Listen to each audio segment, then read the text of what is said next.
doing, man? Good, good. How are you? It's a pleasure to chat with you. Thank you. So tell me, what is it like to be a detective in the late 1800s? It seemed like a pretty. There was a lot of tramping around and banging on doors. There wasn't a lot of searching stuff on the internet. So yeah, you had to really get your heels and arches into your work. So I don't know how fun it was. Maybe someone like Stanton loved it, but it was definitely interesting.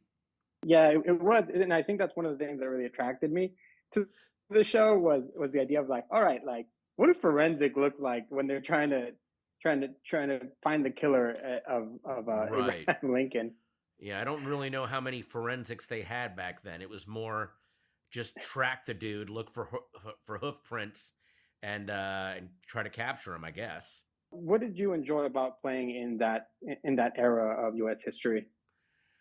Um, well, I definitely was always fascinated with what, God, how do I put this? With what people's perceptions were of what law and order should look like, which again, very different from what we think law and order should look like now. And so there was just a lot of that might makes right. And you have people like Stanton who are trying to bring more of a sense of the rule of law to the game. And but that was always an uphill struggle. I think it still is today. What do you think is so alluring still? I mean, so many years later, I know Lincoln is one of the most popular presidents to ever exist. About the story of his assassination. I think it's really bizarre to us because they didn't have the protective infrastructure that we take for granted now to keep a president alive. It wasn't really a secret service.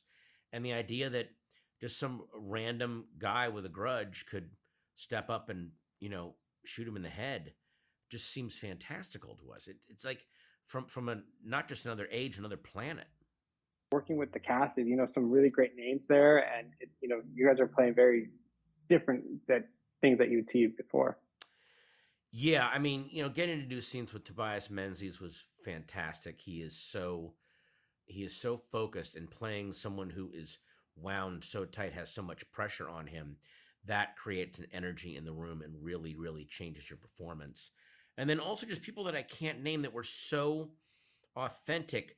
The background people, the people just around me in scenes, you really felt like, oh, they took handheld cameras back to the late 1800s and started shooting. And it really felt authentic and real. What was your takeaway from working on this story? It's based off of a book, of course, which now I actually want to read because of just how well you guys shot it. What was your biggest takeaway from it? We have been here before. We're going to be here again. And no matter how close to the edge it feels like we are right now, we've been way closer. Yes, absolutely. Patton, thank you so much for your time. I appreciate it. Thank you, man.